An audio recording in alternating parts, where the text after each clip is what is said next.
This is the first time that Ray and I are really starting to think a little bit about the post-COVID era and kind of making those thoughts a little bit more broadly known. I think we've all been working in the last year and over a year in kind of through a epidemic. We know that we have an international, a global audience, as Alonzo said. So things are not necessarily opening at the same rate globally. Even in the United States, where I reside, it does vary a little bit by state and by jurisdiction. But we're all kind of prepping. We're hopeful. People are getting vaccinated. We're starting to see some signs of a reopening. Again, it's not going to be immediately, but we wanted to start thinking about, okay, well, what's the manager's role in that? So Ray and I started brainstorming. We took some of the thoughts we've shared in the past and said, okay, some of those apply, some of those don't apply. And we decided to build today's webinar around that. So thank you. And Ray, any intro comments before we get started? Well, I'm really looking forward to the discussion because, one, I think it is really timely. It's something we're discussing and working on every day. We're hearing a lot from our clients about reopening plans and what does that look like. And, I posted on LinkedIn a few days ago, thinking about this topic and the fact that I don't think there's any going back to the old way. And so, we'll share along the way, but I think we've picked up a lot of things that are working. In some cases, things are working for the better, and things have changed to an extent that we won't be going back to just business as usual with exactly the same kind of sales and management modes as we have had in the past.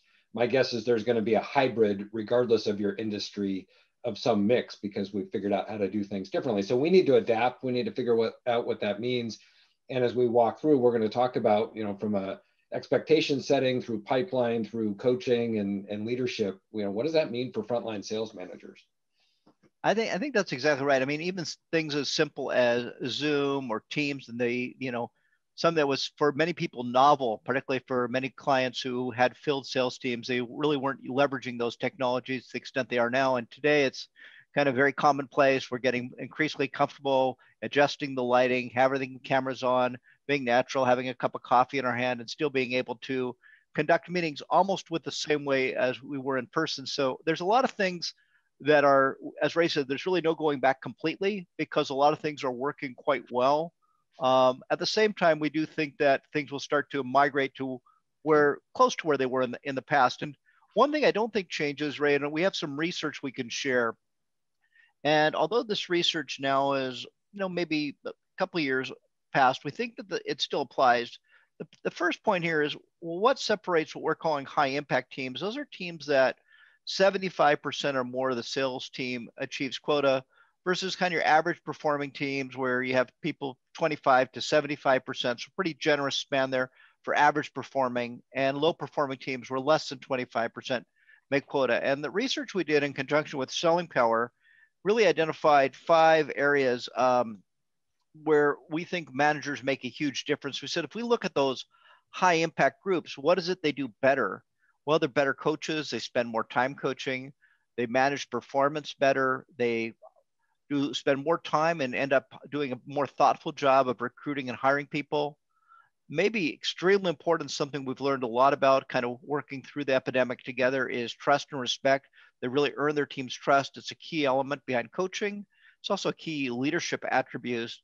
And we're also seeing a very significant training investment, that those companies where the managers have higher performing teams, those managers, not surprisingly, are probably being better trained. And we just see a tremendous amount of interest in management training. So we don't think these hallmarks change at all. What we do think it changes is how they're implemented now as we start moving into a post-COVID environment. And so, Ray, I think with that, we had a question, and we want to get your thoughts. So we have a chat. Yeah, let's see if we can get some response. I would love to hear from our group today. We have, again, a great global audience, but feel free to go ahead and chat in here. Which of these areas do you think are most important? And as your teams emerge, which of these are most important? There's also a question that came up that we'll address along the way, but if you would, just give that a moment to think about it.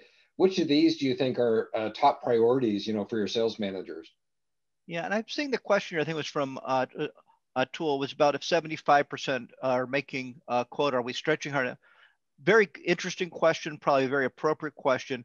I don't think it changes the data that we're sharing because of the number of respondents. So with 400 respondents, I think it was more than just having lower sales goals. I think that these attributes, made a huge difference in those organizations. But again, if that person is making quota, then there may be something to that comment. So thank you for sharing. Seeing in the chat, improved selling skills and motivation, increased motivation, increased motivation. So some common themes around motivation. Absolutely. And Norman, if I could just comment on Atul's question, just to clarify what his question was, he was saying, if 75% or more are making or breaking quota, in other words, have we set quota too low? But again, this was across multiple teams, multiple industries, and certainly there's an aspect to sales leadership around quota setting, but also we find that at least we want a quota that a majority of the team are achieving, and those that are achieving are typically outperforming others. So yeah, good clarification. Great. So we're seeing a lot around improved selling skills, motivation are some of the common responses that we're seeing. Selling in the world and how to instill trust with new tools, that would be kind of big to ask. So yeah, the trust is really important, something we need to focus on, and we'll be talking a little bit about that also in conjunction with motivation. Yeah, absolutely. And Michael mentions execution of a sales vision. And again, we'll touch on that briefly, but I think it's really important to say, well, what was our vision in the past? How have we updated that? And as we talk about, frontline managers should really have that we call it a visi plan, but that vision plan for their team. How are they going to excel, achieve their goals, and change this year? And how is that linked to the company vision? And I think updating and understanding what that looks like from a goals, strategies, tactics, executing on that, we really need to sync that up. It's a really interesting point. I was on a call with a client this morning, and this client runs a fiscal year that ends March 31. So they're just getting ready to start their new fiscal year. And they were actually saying that most of their work right now has been around the sales vision, the strategies, goals, and tactics that support that. So it's really interesting that, whether you're running a fiscal year that begins with the calendar year or whether you're now, this is really becoming a major issue in terms of what is that vision? What was it before? How does that change? Yeah, well, it's always great to get input from the group. And again, feel free to chat in or chime in. We'll have a couple of polls and interactions along the way. So, just thinking about our agenda and going from, we believe the hallmarks are still there. How do we apply the hallmarks, right? What changes coming out of this and over the next 9, 12 months. I think the first thing to consider is how are we setting and resetting expectations? And it's a critical component of our managing performance curriculum in general, right? It's something that we think is really important, but especially now, there's some considerations to keep in mind. And as we're thinking through this, I think we really need to consider today, right, the particular environment that it's very segmented in terms of how different industries are performing, and who's emerging quicker than others. And we've had clients who are having their best years ever or did last year, and others who obviously are really struggling and it's going to take a while to recover. So I think we have to think about that for our team as well. Who are their target industries, their target customers, and thinking about setting and resetting expectations. So looking at the industry, looking at their inside versus outside, some field sales teams have been kind of sidelined. They've been trying to do things virtually, but they haven't been able to get out there. So what does that look like as expectations change and as things open up? Looking at past performance and how do we apply that going forward, and what's the difference today? And then probably specifically, and this goes back to the earlier comments, how do our expectations today link to annual and quarterly goals? So are we going back to 2019 goals? Are we kind of taking what we learned last year and updating that? And how does that pull through, as we'll talk about, to behaviors and results that we're looking for? What do we expect from our team to be able to generate that? And then where's the pipeline? Do we have pipeline to satisfy our goals now, or do we need to reset and rethink how we're even generating that? But love to get any other thoughts you have on this, Norman, in terms of considerations for resetting expectations. So really, I think the issue is industry. A lot of our sales organizations, a lot of clients we work with segment by industry. So you can imagine if your sales team is segmented by industry, you may have some that are selling into tech where generally the epidemic did not have a negative impact, maybe even had a positive impact on sales and earnings, then you may have others to industries where, like hospitality, where the industry has been, basically shut for a period of time. So I think your idea of, setting those goals to align with the industry and what's going on in the industry is really important. I think the other piece I would think about is inside versus outside sales. With through the pandemic, pretty much every outside team has become an inside team. So if I was an inside team pre-COVID, I already had use of the tools. I was using Zoom. I was finding other ways to connect with my customers. If I was like a medical device salesperson, where I was predominantly going into medical facilities and doing a lot of selling on site, the way I had to sell and the access that I had changed dramatically over the last year. So the question is, to what extent are we going to go back to a traditional field sales model? I don't think it'll ever go completely back. I think we'll see more hybrid models emerging.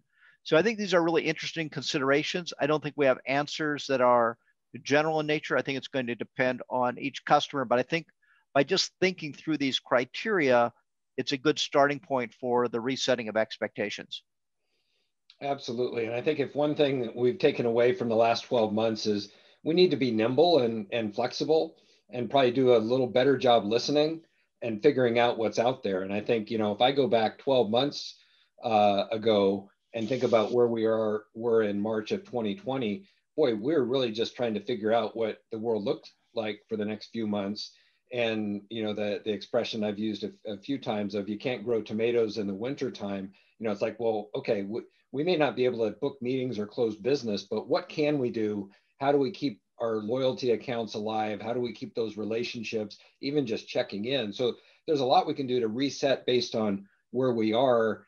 And I think as we see this often coming out of either a downturn or an economic crisis, it's a quarter by quarter update. We need to look at where things are, look at our budgets, and then probably adjust maybe a little bit more rapidly and nimbly than we have in the past. So with that in mind, one of the things that we like to ask in our workshops is just, how do we think we're doing setting expectations? And I want to launch this poll here. And if you could just click, very simple, just three options here. But how confident are you that your sales team understands your expectations? Or if you're a trainer and you're working with, how confident are you that your managers' teams understand their expectations, that the sales team understands the manager's expectations? Be really interesting to hear, see the results here. We'll give just another minute or two, but Norman, what do you think we're going to see here? Well, I think it's going to vary. I think we're going to see some variety here, because there's always two perspectives to expectations. Whether if I'm setting expectations, thinks that I've been clear, which is really only a part of it. The more important part is whether the person I'm setting the expectations with is really clear. And I think that's really the important part, is the person on the receiving end exactly clear. So if I just tell one of our salespeople, hey, we need to close this amount of business between now and the end of the quarter, I may think that's sufficient. If I'm not providing any guidance or any clarity behind that, I've simply made a statement that that person may even not know what actions are required. So I think it varies. I think it's an interesting question. It's one that's critical to management. And I think that sometimes when we use email, we use text messaging, we think we're clear, but we really don't check for understanding. And I think, Ray, this kind of proves out, it is pretty varies. I mean, highly confident is a little bit less, about 1/3 of the responses that you're sharing here. Kind of in the middle, a little bit more than half. Not confident at all, 12%. We can kind of talk about each of these cases. We're certainly going to provide some guidance, particularly for those of you who are moderately or not confident. I think that some of the ideas that we'll share are really good around expectation setting, because if the expectation's not clear, then the performance is really subject to interpretation. We can't really say whether we're holding someone accountable or not when the expectation isn't clear. So one quick note would be to just check for understanding and have whoever you're setting the expectation with simply stay back, say, hey, I think I've been pretty clear in terms of what is, but maybe just give me your perspective.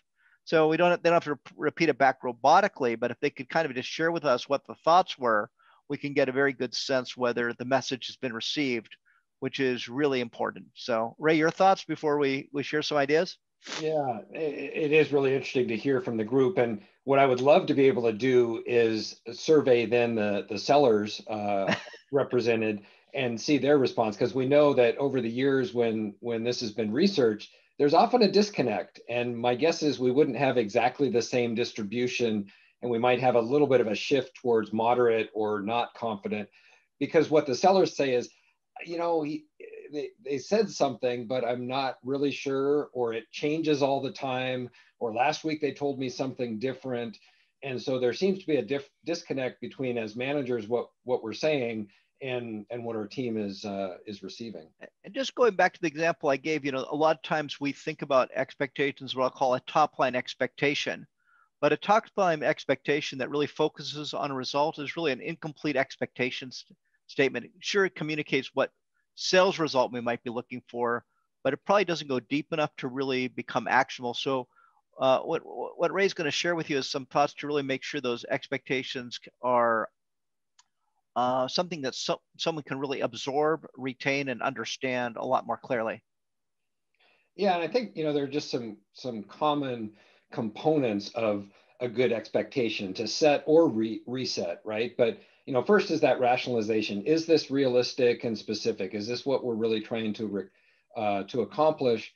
And then we believe it should start with, well, what are we trying to accomplish? You know, so at the end of the quarter, we'll be here, or, you know, the end game that you're trying to get to for your plan. You know, that's the result. But then back it up and think about the leading indicators. In other words, what are those behaviors that are going to lead to the results?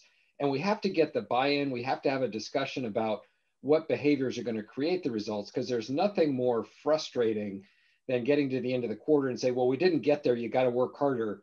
And the reps don't know what that means, right? So I think really defining behaviors, you know, maybe that's the call activity, the proposals that are developed, the calling on a higher level in the account, right? The number of C-suite or executive meetings that we're having. What are those behaviors that are going to lead to the proposals, that are going to lead to the results, versus saying you got to close this amount of business, right? Or you look for another job. So I think looking at those results, looking at the metrics and the time frame. So we're going to do X over this period of time, and let's make it fun, right? Put a dashboard out there, or let's share those results. Let's have a simple contest, those kind of things that really drive the competitive nature of the sales team.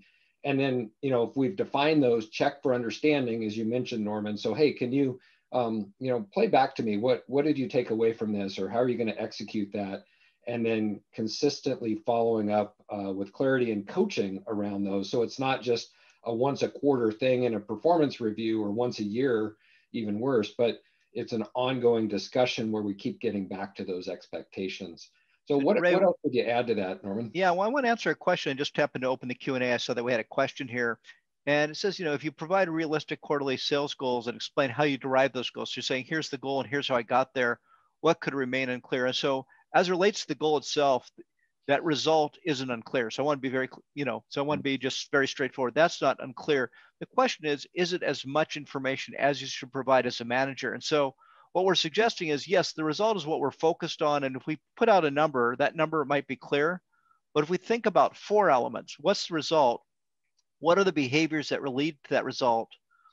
You know, how are we going to measure it? And what's the time frame? So whenever I'm focused on performance management, I was saying, let's create a behavior statement that has 4 elements. What's the result? What are the behaviors that allow us to get to that result? How are we going to measure it, and over what time period?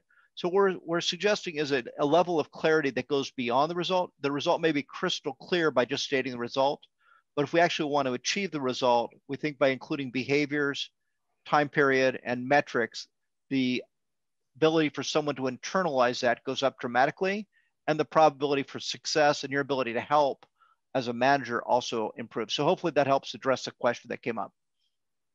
Yeah, no, I think it's a really insightful question, and good to clarify that, you know, the goal itself we can typically get behind, and often there are dashboards and reports and all sorts of things that tell us if we hit it or not, but not as much what can you manage in the moment, right? How can we course correct with those behaviors if we're off track? So, you know, let's talk about that a little bit more. If we think about, we've set the expectation and then we're monitoring performance, what are those things that we want to do? And again, we don't want to wait till the end of the quarter or the end of the year to see that we missed, but we want to observe those behaviors, right? So first off is we really want to look at those in real time and say, are we getting the kind of behaviors that we think are going to drive us forward? We're going to compare that, right? So are they doing the level of effort? Are they doing the quality of work that we need? How does that compare to other salespeople that are actually hitting their quota or that have ramped up over a period of time? And then identify if there's a gap. Is that something that's unique? It's a one-time occurrence, having a bad day or an off week, or is it something that's ongoing? And we want to look at those trends then to see, okay, how do we course correct? Where are the biggest gaps and what can we do to get them back on track? So it's not enough to set the expectation, but it's a constant cycle and loop then to go back and monitor and update and provide feedback. And I think that's one of the biggest gaps we see is, hey, we set the expectation and we told them and they're not meeting it. And you ask the question, well, when was the last time somebody had a conversation that they weren't meeting the expectation or they're not doing the behaviors that are going to get them there? It's like, oh, well, they should just know that.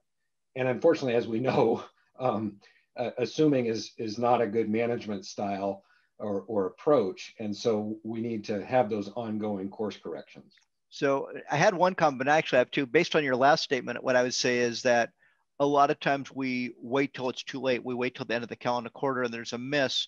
We should be checking in periodically. It's much easier to course correct before the quarter ends, maybe a mid-quarter review, monthly reviews. Are we tracking? And that kind of gets to this issue you mentioned of trends. The other thing I want to mention, particularly as it relates to our title for today's, subject on post-COVID, we talked about industries. So if we're going to compare to previous performance or other salespeople, we really need to make sure it's a fair comparison. So if I have two salespeople, we're talking about adding to the pipeline and one selling into an industry that's still kind of shut down and another one that's doing very, very well, that may not be a fair comparison. Whereas if I have two sales professionals selling in the exact same industry, similar geographies, that's a more fair comparison. I could make the same thing about time. If we're comparing to 2019 or 2018, it may not be a fair comparison. So really think about the idea: is it a reasonable comparison whether you're looking at historical performance or you're comparing to other sales professionals?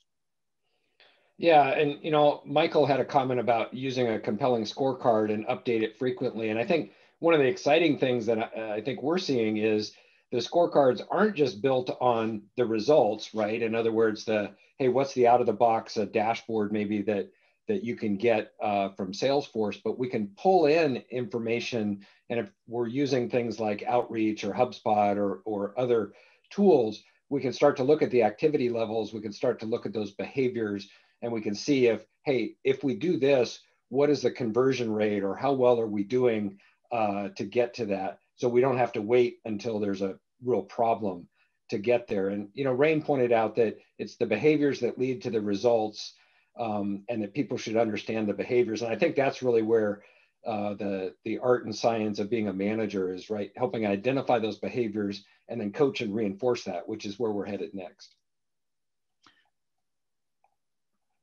So if we think about activity levels, this really gets to behaviors. And if we look at, to Rain's point, if we think about positive and consistent behaviors, the reason we want to look at those behaviors is because it is those behaviors that lead to results. So when we think about results are often backwards looking. Ray, if we can just pick up a couple of slides here, and I'll take you one more if we could. Ray's got the slide deck here. So many of us have been in COVID, and one of the issues that many of us have from working from home is we have more access to the refrigerator, more active to some food that's on the shelf, and we could be putting on some weight. So let's say post-COVID, I want to drop 10 pounds. I could say that I want to drop 10 pounds. I could even get some motivation by looking in the mirror or getting on the scale, saying, hey, a year ago I didn't weigh that much. But if I really want to impact that, I have to look at what are the underlying behaviors. Is it dieting, eating healthier, a little bit more in portion control, maybe not making as many stops by the refrigerator? Is it taking the time in the afternoon to get on the treadmill, or now the weather's getting better, going on a run? Some of the gyms are even reopening. So the idea we're using is if I just got on the scale every day, at best it's going to give me motivation and a way to measure, but it's not going to really focus on the underlying behaviors.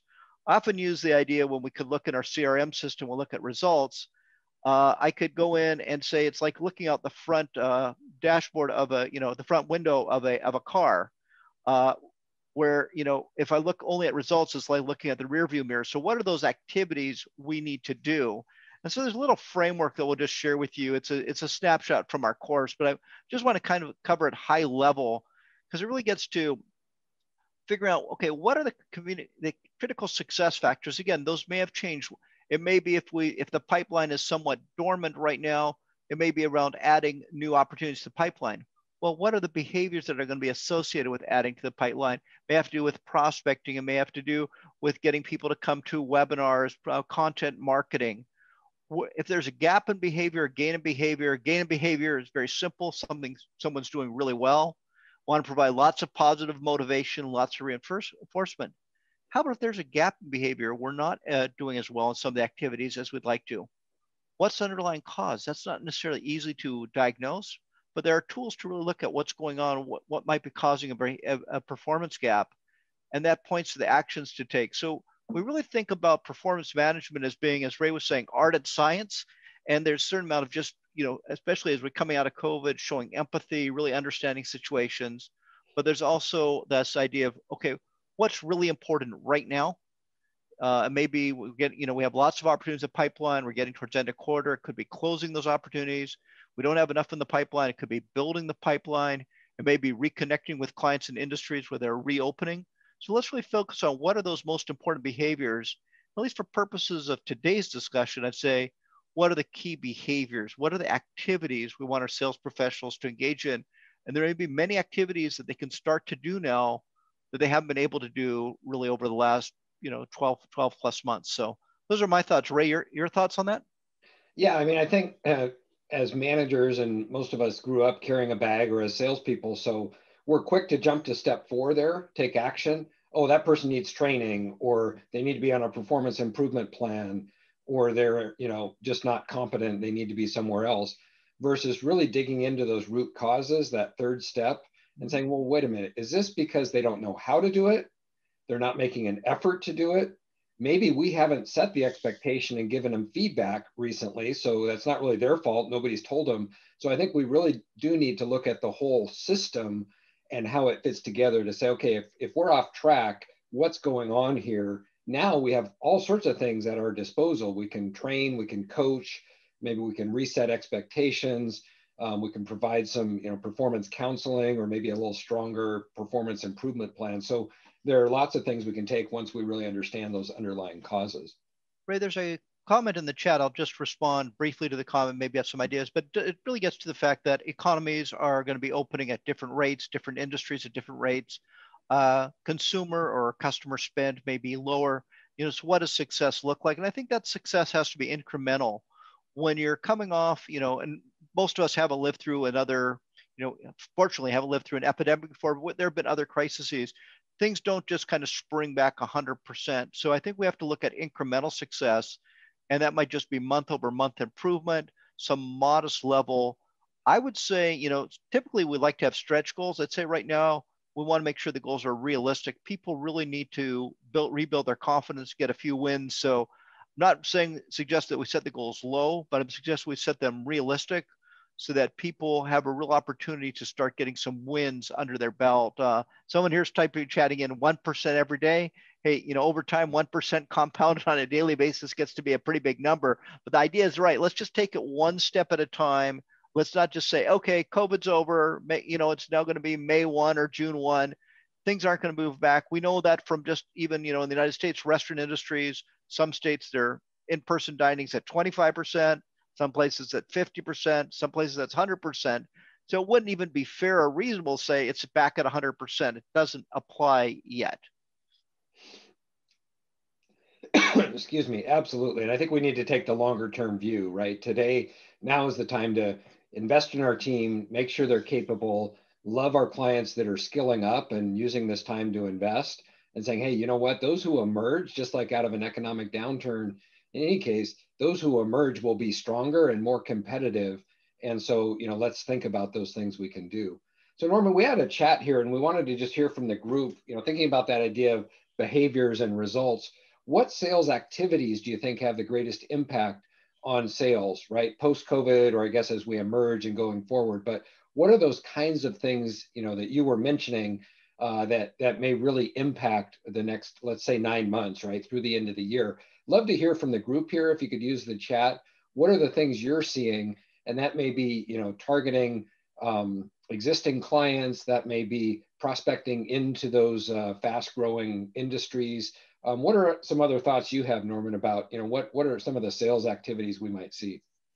Well, I think in a lot of cases, we're going to see a lot more prospecting. I know, for example, at SRG, we just added another business development professional, and we're finding that people are starting to be very receptive. I also have a client that happens to do a lot of work with education and with hospitality, and they're getting a tremendous response from their prospecting efforts right now because schools are reopening. They need to be COVID safe. They need to have a lot of things that haven't had to happen in a period of time now have to happen.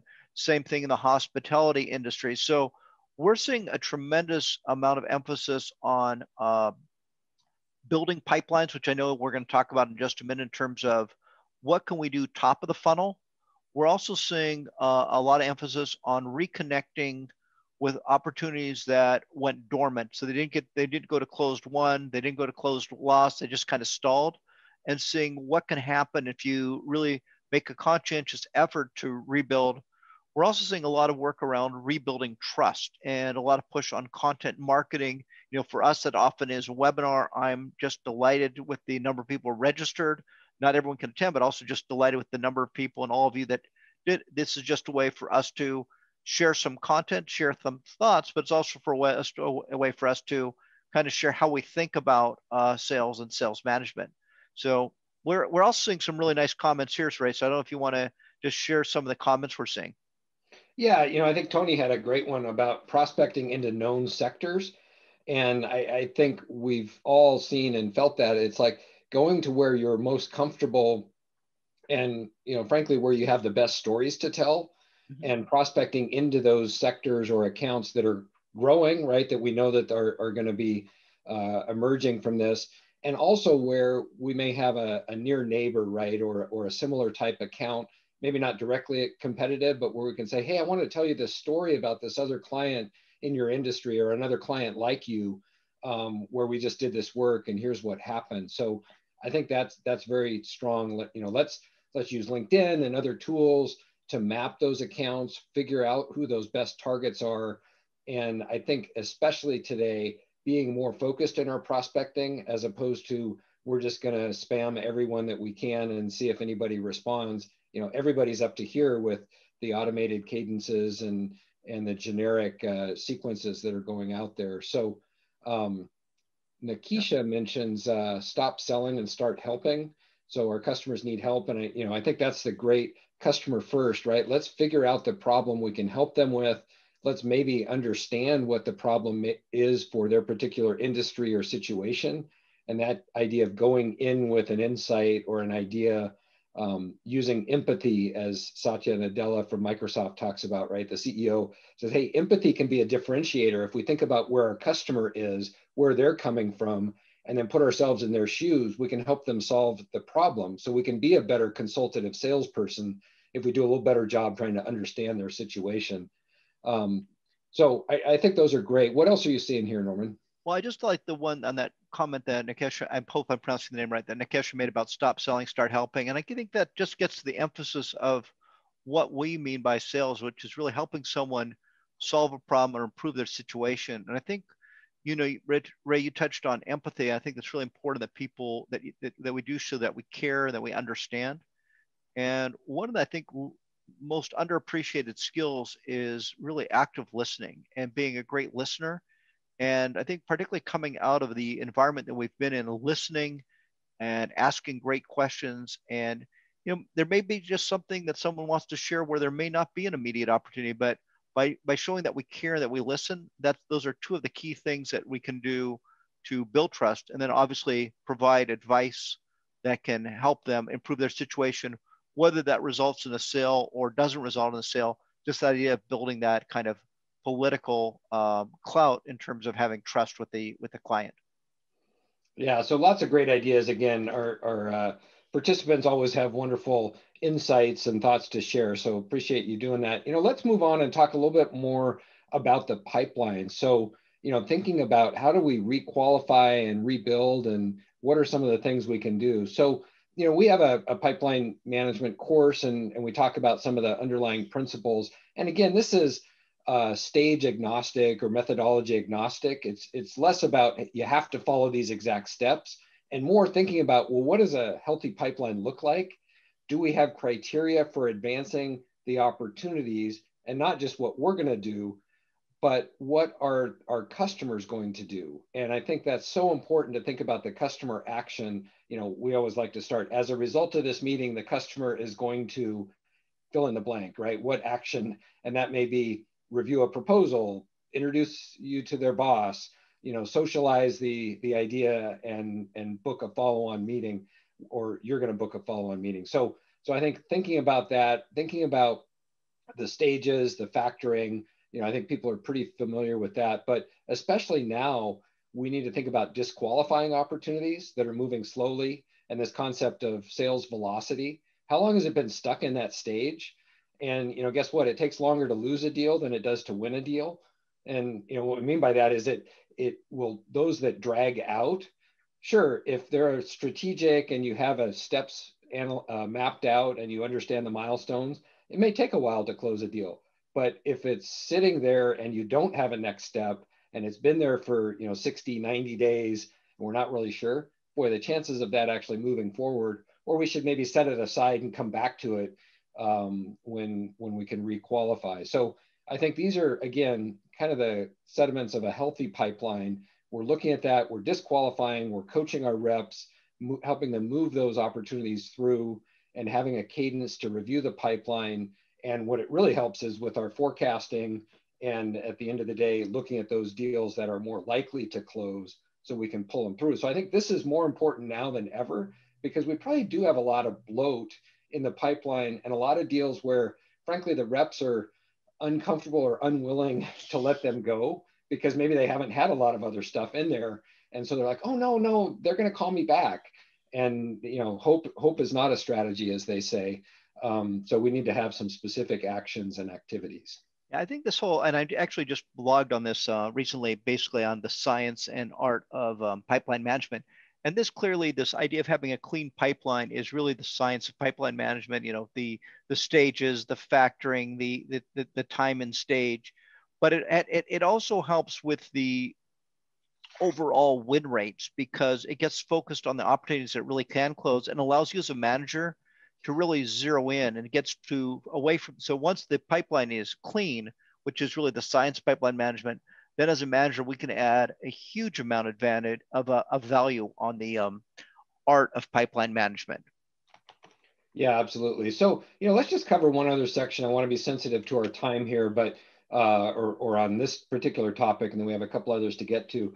The other thing is, for those opportunities we have in the pipeline, we can't afford to miss, right? I mean, this is one where we need to protect all of these as assets of the company. These are great opportunities that represent future revenue. So what are we doing as managers to help coach those deals? And these are 5 coaching questions, that we've used and blogged and written about. It's in our High Impact Sales Manager book. But it's really interesting. Just asking these 5 simple questions can really be enlightening when we're looking at a deal. What's their need? Do we really understand the customer's need and the value that solving this problem is going to have? And what value do we bring that's unique? So, how is it different than the competition? What are we actually providing? Who are the decision makers, and how are they going to make that decision? And what's our relationship? So do we really know the account map, and are we talking to the right people? Do we know who the competition is, and how are they going to try to beat us? And that's really interesting. It's like, okay, if we're side to side, let's do that battle card, that scorecard, and see how we measure up, and see where our strengths and weaknesses compare. And then the final question, let's take the positive, right? Not if we win, but why will we win? So when we're celebrating this, what is it that were those win themes, those credible reasons? I think if we can ask those 5 questions, maybe do it in 10 or 15 minutes, we get a really clear idea of if we're knowledgeable, done our research, positioned well to move this forward, or are we getting a lot of storytelling and a lot of, oh, really good question, not really sure, or we need to do more work. Well, great, come back, let's have this conversation next week after you've done your homework. So yeah, we like to use those coaching questions just to ferret out those deals that may be stuck or those large opportunities we want to make sure move forward. And what I love about these questions is ultimately, if you as a manager start using these questions in your review, the salespeople will start asking themselves these questions, and it will really. But as you look in the right side here, we won't go through all the detail here, but it really helps in terms of what actions they can take. Because if we don't have the right we don't have the right connections with the decision makers, have we really mapped the opportunity and the organization appropriately? So ultimately, by asking these questions, we start to empower the sales team to ask themselves these questions and really think through how qualified an opportunity is and what we can do to increase the associated win rates through additional steps before it's too late, and really proactively manage the deals in the pipeline. Yeah, absolutely. So we have another poll and kind of two more agenda items to get to. So I'd love to hear from the group here. I'll go ahead and open up the poll and get your feedback. Where do we think the opportunities are going to come from? So if we think about where we can go fishing, right, and which pond are we going to go to? Is it, hey, we're going to close what's in the pipeline and that's going to get us to our goals? Or we're going to go back and look at maybe those dormant things that kind of died on the vine or stalled out, but we may be able to bring back to life? Those target accounts where we say, hey, these 20 accounts are the best focus for us. So who are they? Let's map them out. Let's have a strategic account plan or account-based marketing plan for those. Let's go back to our existing customers and see what else is going on and how we can help them. And then, I think probably overlaying all of these, but what are those recovering industries that may be spending more as they come out? And let's go back and target them. So Norman, we're seeing the results here. I'll publish these shortly, but what do you think about this? I'm really interested to see the results. I think depending on the company, it could vary a lot. I think there's a lot of opportunity right now in target accounts. I think that identifying customers in recovering industries or even industries that are doing well, I think there's tremendous opportunity there. Not overly surprised that the number one response is existing customers. Yep. I think that we've built trust with those customers. They have new initiatives they're working on. Not surprised that target accounts, dormant opportunities. It's really interesting though. Active opportunities scored a lot lower than I thought it would have. So I don't know, Ray, if you have any thoughts as to why active opportunities. Maybe that says a little bit about pipelines and the importance of rebuilding those pipelines.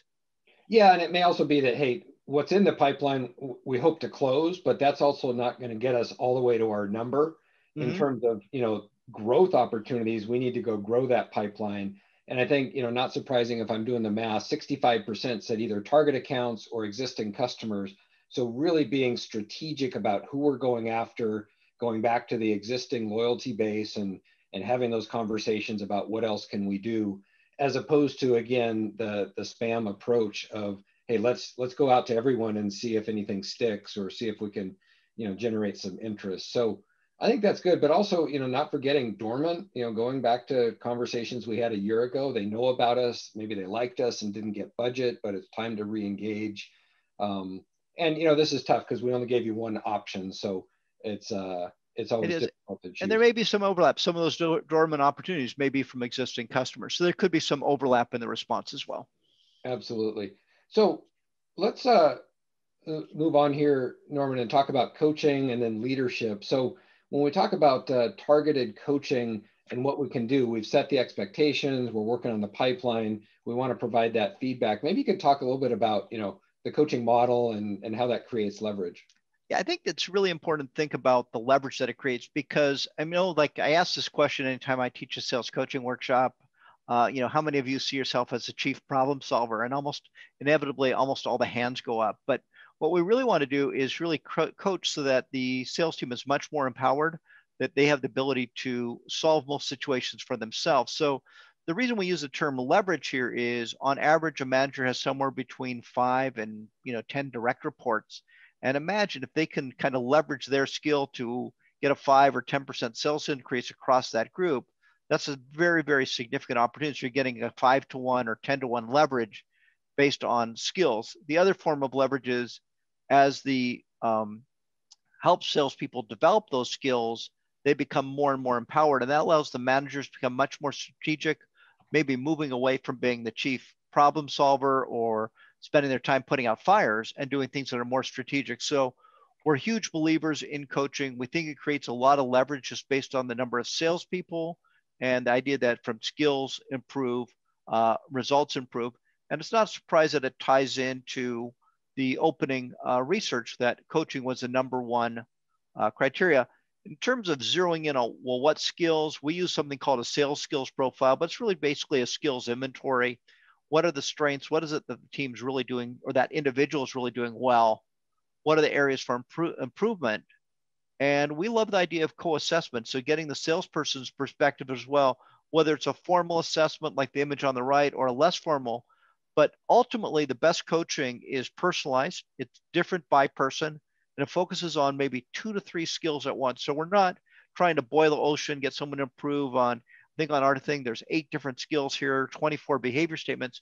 Pick 2 or 3 areas that can really have an impact that the sales professional agrees with you on. So that's a plan and really leverage those areas. And so this is just a tool we use, but ultimately it gets to the idea of coaching should be collaborative in nature and focus on a couple of discrete activities for improvement. We like to suggest 1 quarter at a time.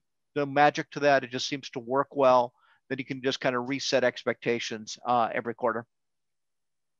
That's great. And then, the opportunity to actually go out and observe. So let's talk a little bit about that in terms of different types of sales calls. Yeah, it's changed because, we always, we talk about observe, but observe hasn't really been, at least in-person observation hasn't been on the table for some time. But we also use the term observe loosely. We work with lots of inside sales teams where, maybe listening in or joining. So I think there's 3 types of calls, and I think that they each have a distinct purpose.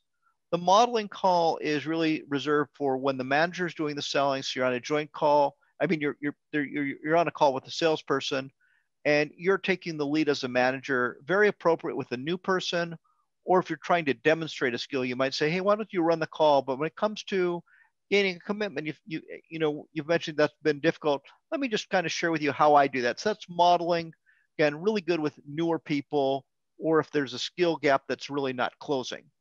Joint call we do all the time. It's basically manager and the salesperson are both selling, hopefully not at the same time. So you've done a pre-call plan, you've discussed what your roles are, but it's getting towards end of quarter. It's a strategic opportunity.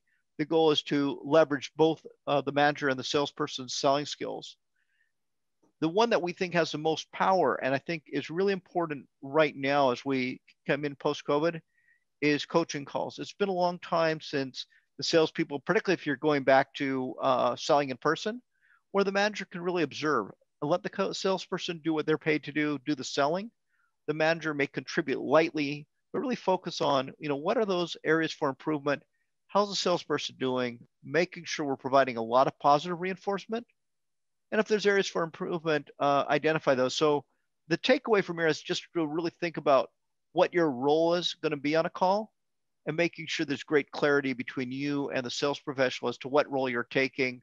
No judgment here. All the roles are important and have,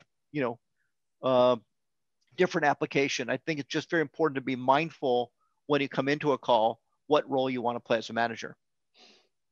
Absolutely. And, I think as we emerge and think about the opening strategy or how things are changing, working this into our cadence and also taking the lessons that we've hopefully learned or might have learned over the last year, which is we can do great virtual calls with our reps, even coaching calls, just listening in. Maybe we even turn our camera off and just say, "Hey, I'm going to observe today," or "I'm here to support you." Or we can listen to those call recordings often because it's a virtual and if we've told our client that we're going to record the call.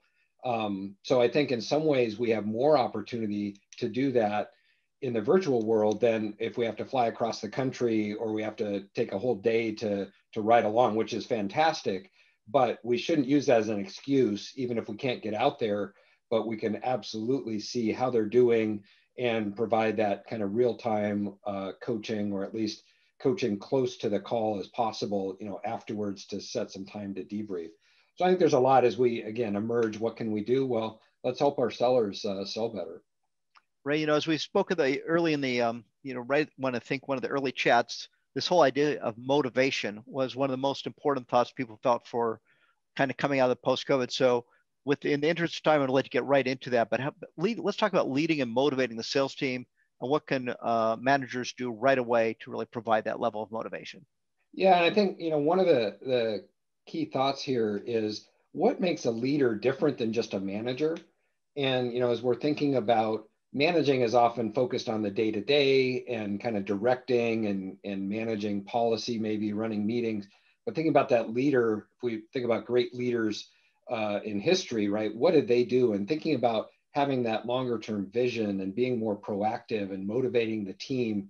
And then actually we ran a webinar last month with GP Strategies, and we talked about some of the emerging mindsets, right, about being agile and having that growth mindset, right, thinking about how do we improve and help people, and even being inclusive and those types of things. So, those things that we aspire to, but we should, for our own purpose, think about, well, how can we incorporate and lead our team, right, and grow ourselves, take responsibility for our own development to increase our leadership capabilities, again, beyond just running the day-to-day, sales meetings or the weekly sales meetings.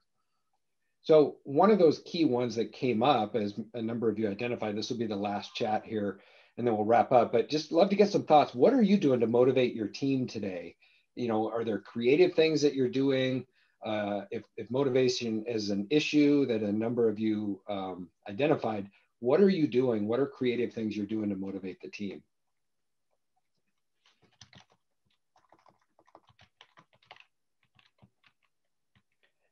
I'll just share one to kick things off, Norman, while others are chiming in. But, I think the sales team contests, and certainly it's been around forever, but I think that, and I'm not even talking about President's Club or, giving away a new car, but just those fun things that say, hey, this month, let's shine a spotlight on the number of meetings we can book. And, we did this pre-COVID, but, a simple contest to say, hey, if we reached our goal, we're going to have the sales team's cars detailed, right? So, for a few $100s, we ended up generating a huge number of additional meetings.